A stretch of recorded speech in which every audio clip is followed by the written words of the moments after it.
एक शहर में पुलिस ने सभी चोरों की नाक में दम कर दिया था। सारे चोर एक के बाद एक पकड़े जा रहे थे। बस एक चौराहा ऐसे ही सेफ कर एक जगह छिपा दी गई थी। तभी उन्हें एक ख्याल आया कि क्यों न वो भगवा पहनकर साधु बन जाए। ये दुनिया चोरों को तो जूती मारती है, लेकिन अगर वही चोर भगवा पहन ले तो उसके पैर में लगी रहती है। इस प्रकार चोर साधु बनकर ढूंढने लगते हैं। कुछ दिनों बाद पाखंडी साधु में एक कला थी कि वो बोलने में बहुत लगा था। वचन तो उसके बाएं हाथ का खेल था। इस कारण साधु की निकल जाती है। उसके बहुत से शिष्य बन जाते हैं।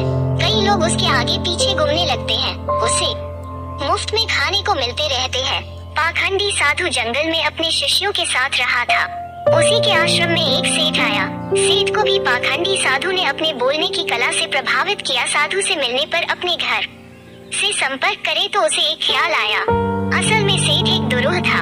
उसके पास बहुत सोना था जिसे चोरों के डर के कारण वो अपने घर में नहीं रख सकता था। उसने सोचा क्यों न ये सोना साधु की आलसी में रख दिया जाए, क्योंकि साधु को कभी कोई मोह माया नहीं रहती।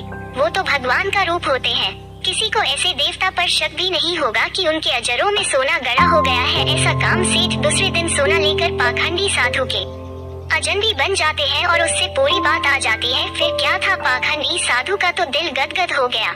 उसकी आंखें तो उस सोने की पोटली से हट ही नहीं रही थी। उस सेठ ने वो सोने की पोटली बूढ़े के एक पेड़ के नीचे दबा दिया और वहाँ से चला गया। अब साधु को नींद देख आनी थी। वो रात भर उस सोने की पोटली के बारे में सोच रहा है। उसने सोचा कि अगर ये सोना मिल जाए तो जीवन तर हो जाएगा।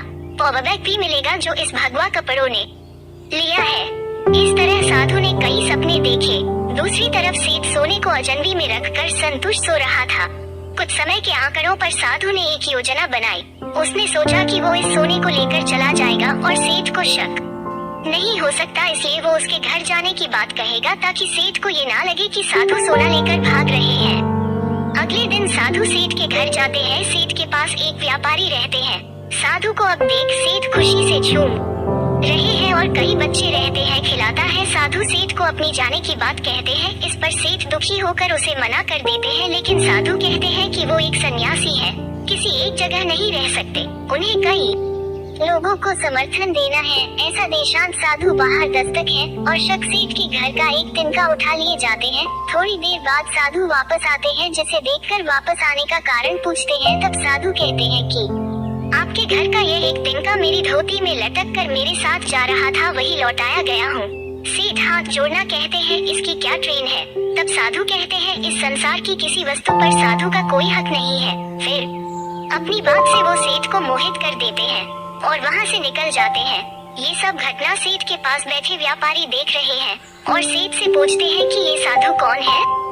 तब सेठ उसे पूरी बात बताते हैं, जिसे सुनकर व्यापारी जोर जोर से विचार करते हैं। सेठ हंसने के कारण पूछते हैं।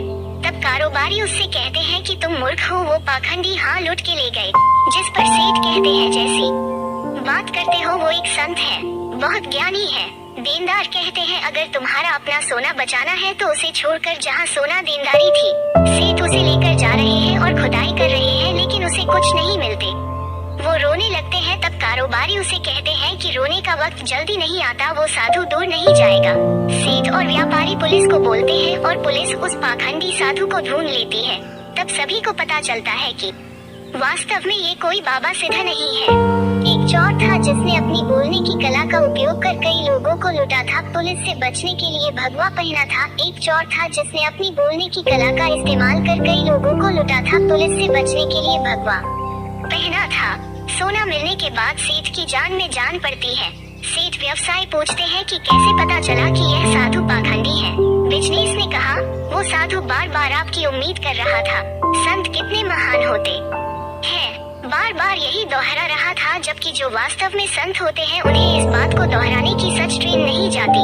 इसलिए मित्र, आज के समय में जो भगवा पहनकर वचन देते हैं वो सभी संत नहीं होते।